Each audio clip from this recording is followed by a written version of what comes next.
Hello, good morning, and welcome to CosmoQuest. This is Monday, at least we assume it is. It is Monday, this is Community Coffee, and I am your host, Gillian Rhodes, and today is Monday, which means that it is time for astronomy and art, based arts, and all of the ways that they intersect and fuse and fission together. Last week we had a little break talking about wellness, but I am back this week with an amazing guest to talk about more space-based art, and I am super excited for it. So first things first, Tropical Tom, I see your bits coming in. Thank you so much. I'll give you a quick happy dance before I introduce my guest. And then I don't want to waste any time, so I'm just gonna go ahead and introduce my guest for today. His name is Nahum, and he is now based in Berlin. He's a multidisciplinary artist who works in a number of different mediums, fields, including hypnosis and illusionism and music and performance art. And he has just an incredible resume of working with space and art together. Thank you so much for joining me, Nahum. No, thank you, Gillian, for the invitation. You're very, very welcome. It's Gillian, by the way, but that's okay. Yeah. Everybody does it. It's fine. So let's just kind of start quickly. How did you in the beginning? How did you start blending space and art together? Like, what first inspired that kind of fusion? Well, it's not something that happened by design. It happened more by accident, I would say. Although when I was a kid, I think subconsciously there was information in my environment that was like going to my head. And when I was around 10 years old, my dad bought this series called Cosmos by Carl Sagan.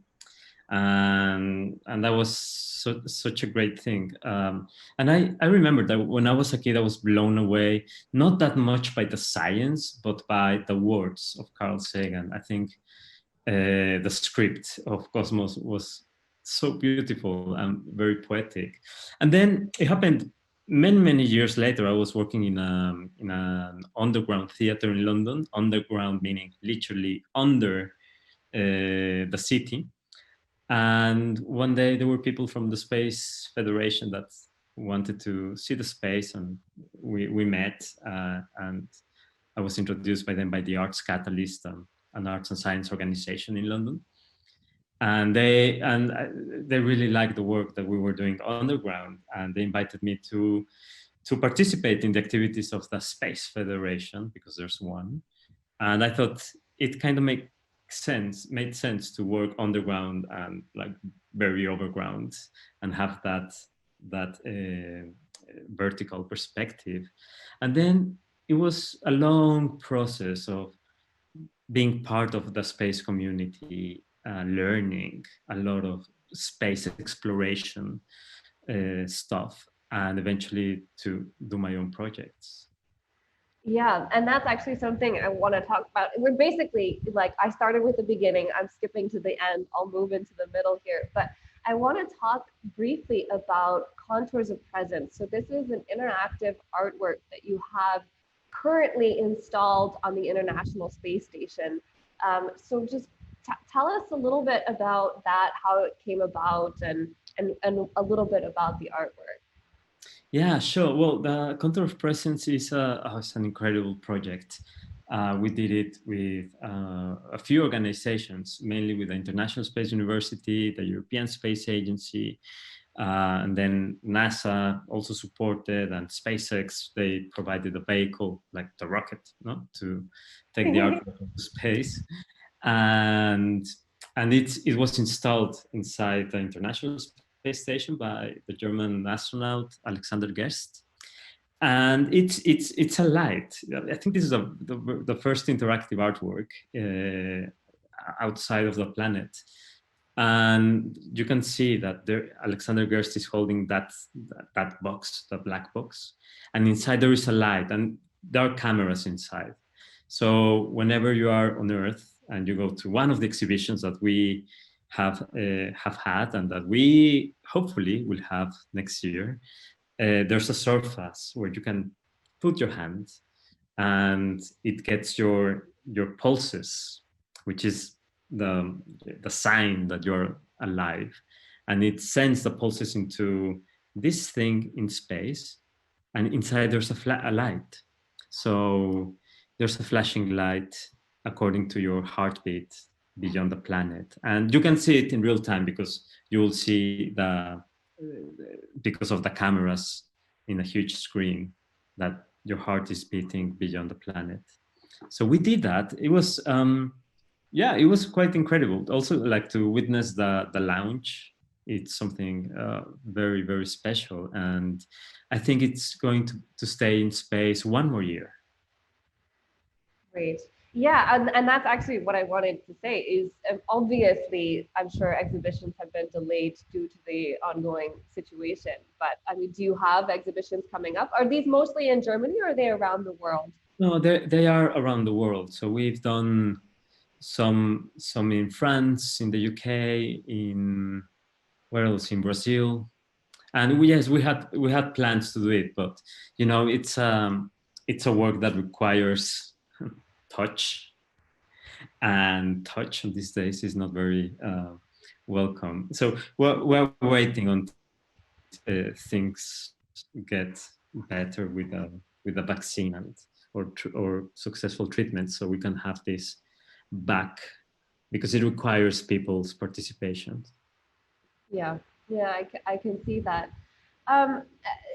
It's really interesting, you know, the idea of having this humanity beyond the earth, and that's kind of what I was researching about the project Matters of Gravity, and particularly, you know, basically what this was is it was, as far as I can tell, it was a collective of artists that came together, did some training, and conducted their own artworks and experiments during these parabolic flights.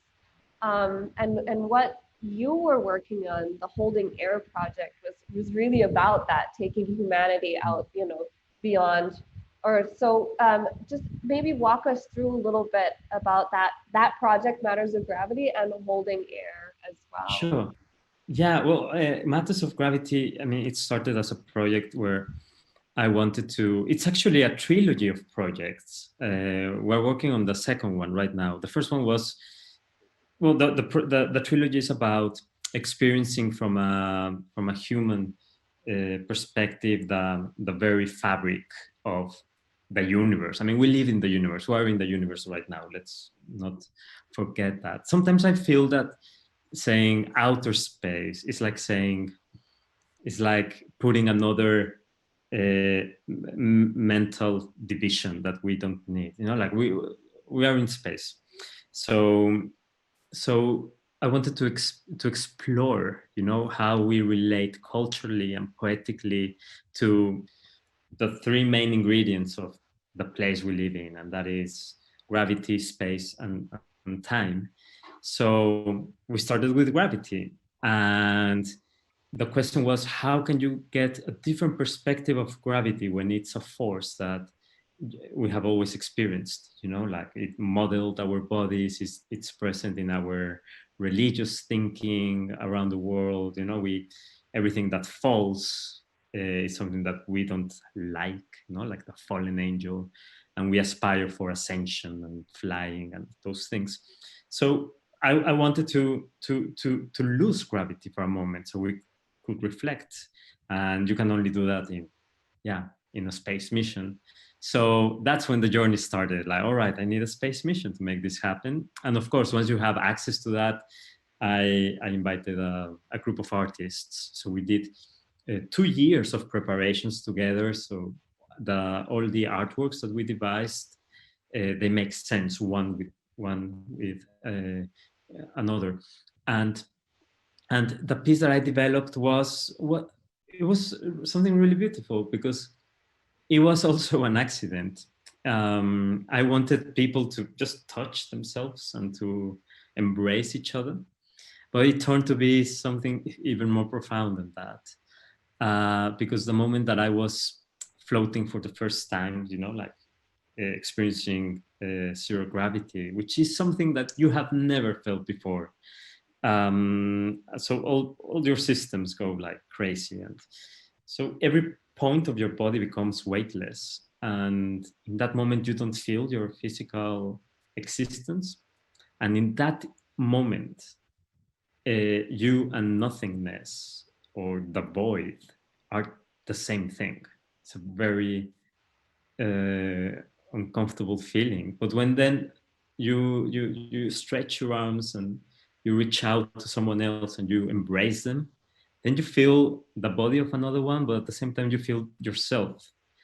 And it was a kind of realization that of course we exist if we are together, like that's a precondition of existence. So I made this film of just people having these very ecstatic hugs and embraces and very human and romantic video. So I think for me that's what I enjoy the most about this kind of works, the human element. I respect the scientists and engineers that develop all the technology. I trust them; they're doing great things. But I think we need to also go back to the core, and that's where humans. Yeah. And I just, that's, it sounds like that experience of the weightlessness and finding your almost your own identity in another person. Is that something that you found translated to your audiences? Like, were people able to kind of understand that and feel that back on the earth?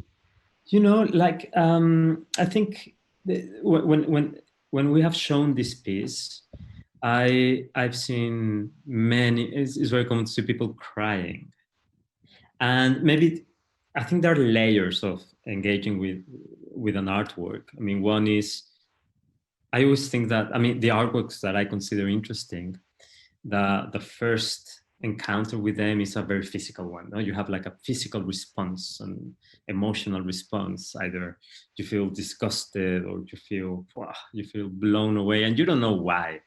But that's the first thing, and I think this video, this film manages to do that because people feel very moved.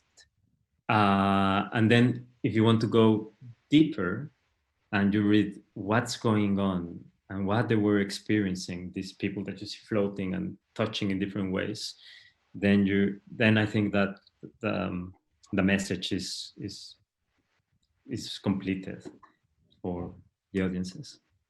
That's really cool. I do want to kind of move on a slightly different track, because you were the chair of this committee for the cultural utilization of space, and you were also named a young space leader by, I think, the International Astronomical Foundation.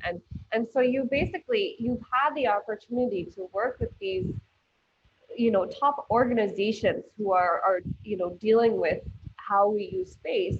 And I was just wondering, I don't think you are the chair anymore, as I know, but what was your biggest takeaway from that work? What did you really learn from that about the cultural utilization of space and what the future of it might be? Yeah, well, you're right. I was the chair for many years, and and I decided not to do it again because I think we need diversity, and this is something that I learned in all these years working with space organizations, and that is, like they work developing the latest again science and technology to make incredible things happen. However, and I'm going to become very critical now, because this is what we do as artists. We Right, of course. question things, and I think that there's nothing more dangerous than cultures that are not critical with themselves. So this is also my job, like to bring the questions. And when I started, like, I think I've read every single series plan to go to Mars. And in every plan, I've read the word colonization or colonies. Let's have a colony on the moon. Let's colonize this and that.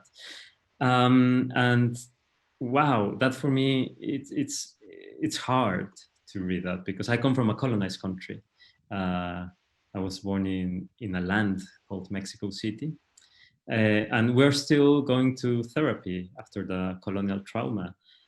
So, so when I hear that still this spirit of colonizing, or this framework, I mean, colonization is not an open term yet to be discovered. It's something very specific, which implies ownership and exploitation and no consideration whatsoever for a local culture, evolutionary history, etc. So, so it's like the question is why we are using the latest things that we have as humanity, but then we use cultural discourses and ideas that are 500 years old. For me, it's like, whoa, there's a huge imbalance. So, so we have to change those things. Also, like, why every time that we see an important space event, you always see pretty much, not always, but you see the same symbols. They're men, white, patriarchal, nationalistic. And I think we can do much better than that, you know, in a planet where we are really fighting for racial justice and for equality and to recognize each other just as humans. Then we need to change the symbols and the discourses in space activities. So that's one of the jobs that I have, which is not only making art, but improve, contribute to my community. And it happens that my community is people that make machines to get out of the planet. Uh-huh. That's that's really that's really important, and I think it's fascinating um, to think about. So, I guess if you were kind of in charge, I suppose, like what vision do you have for, going to the stars, to space, in terms of the cultural contribution, and the kind of how, I'm not phrasing it correctly, but it's just like, what do you dream to see? Like, if you had your way, what would it look like? Well, I think I would. Oh, that's a really good question. Well, it wouldn't be my vision. That's the one thing. I think I would listen if I was that person, which I think there shouldn't be that one person anyway. Like, I don't believe in so much power concentrated in one individual, but I think listen to all those voices that we have silenced, as we that were part of the Western culture.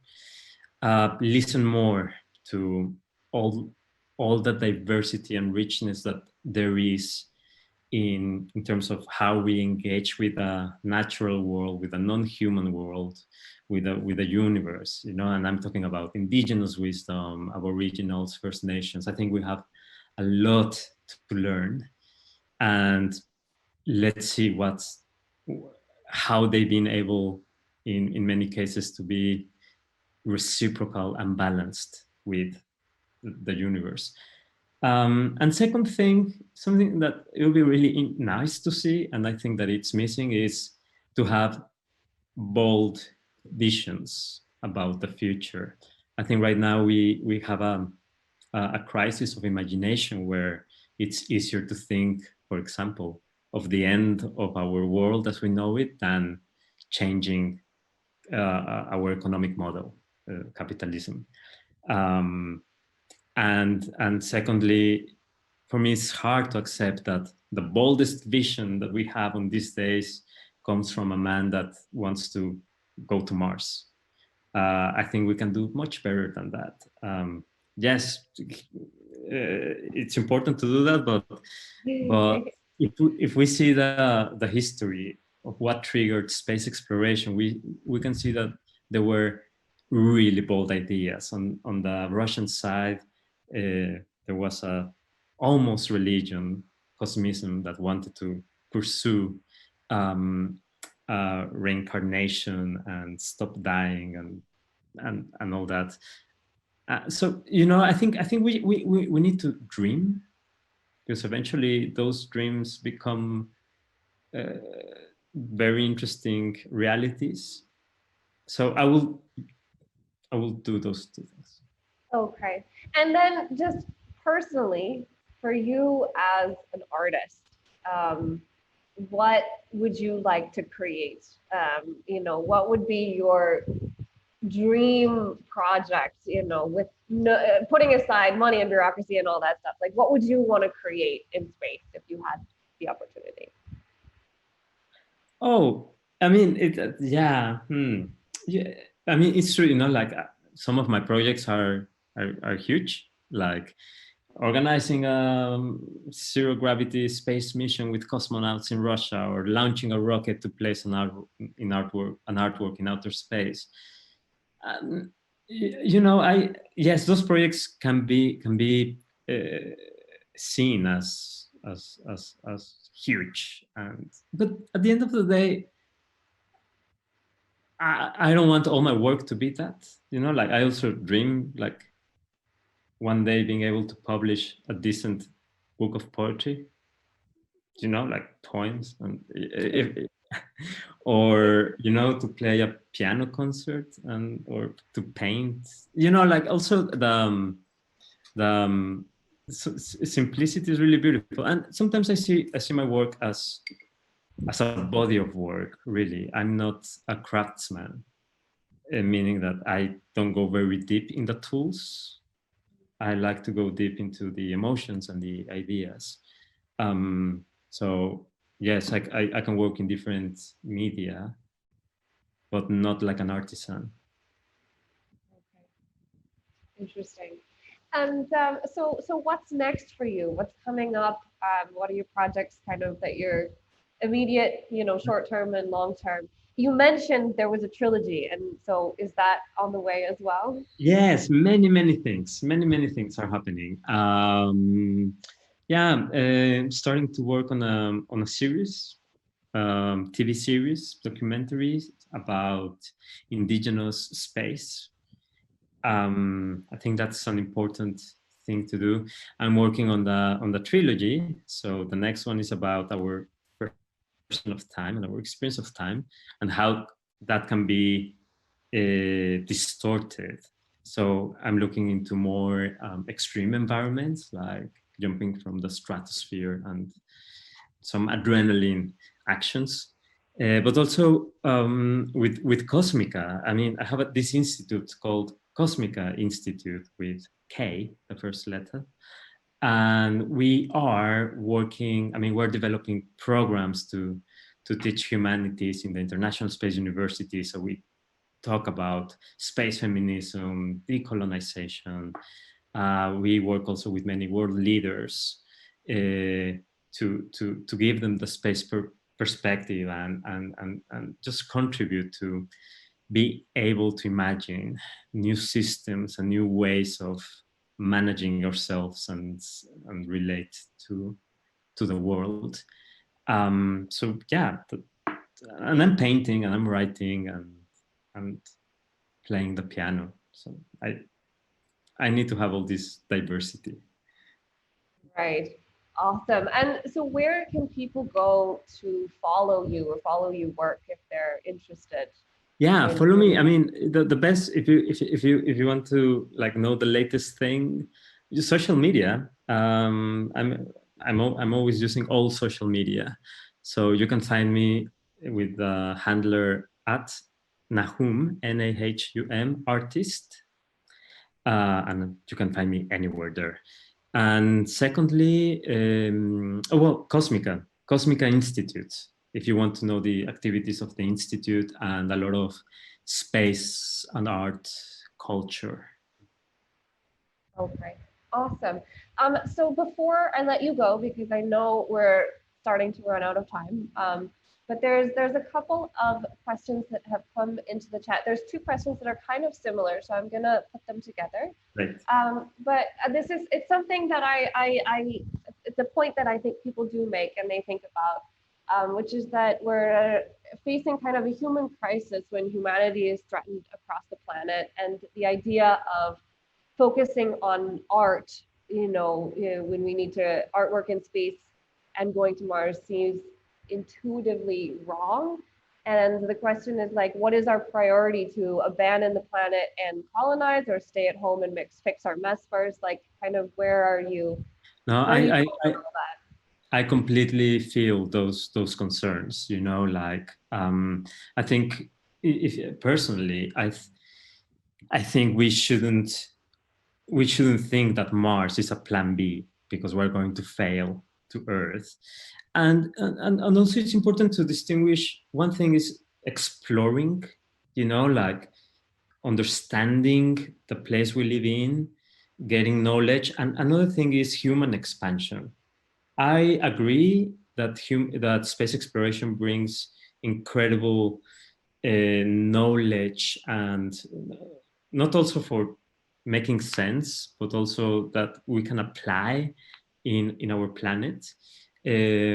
But human expansion, I think we're far from that.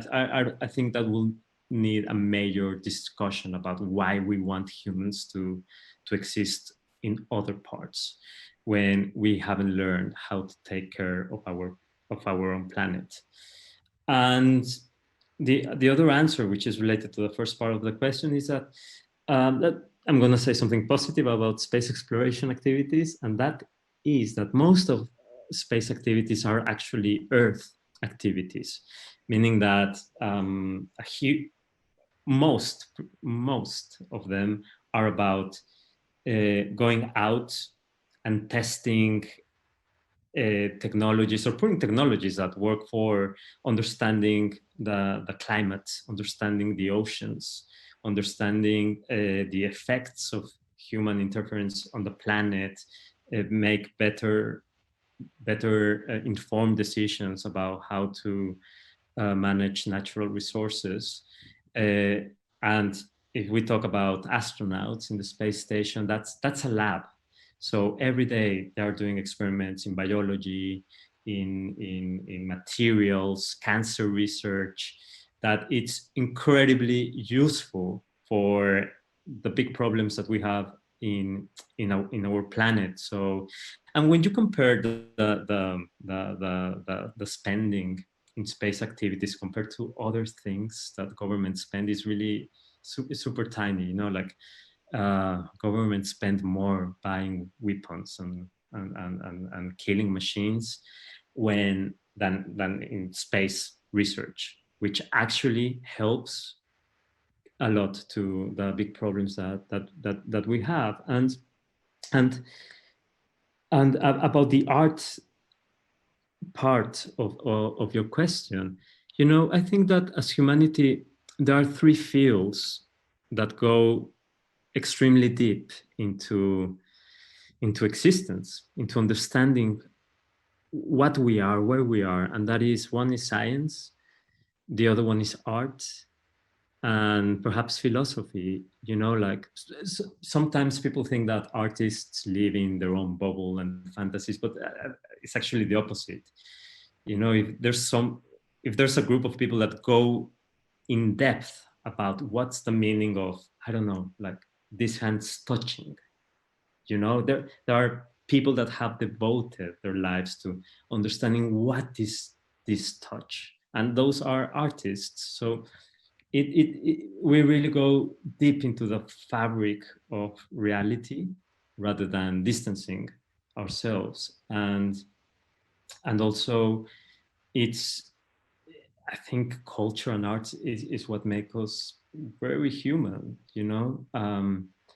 So I think they are extremely important disciplines, because thanks to them we understand, and understanding we care, and with care then we are responsible. And right now what we are seeing in the planet is not caring. I think we need to connect more to knowledge, but also to emotions and feelings. And again, arts and science can hugely contribute to that. Sometimes, of course, what we think of science, it gets very distorted by leaders and policy makers, but that's another thing. So yeah, That's what I have to say. Wonderful. Listen, it is it's 5 for you, and so I have to let you go. But thank you so much for joining us today. It's just been really lovely to talk to you. No, Gillian, thank you so much. It's been really, really great to speak to you, and also thanks to Tim, who's been in the background managing, making the magic happen. Great. All right. Well, you're free to go, Nahum, and thank you everybody for joining us. This has been Community Coffee with CosmoQuest. I'm your host, Gillian Rhodes. You can join me next week, same time, same place for more space art. And you can come back here in 2 hours for the Daily Space, which is our daily science roundup. And we will see you next week. Bye-bye. Ciao.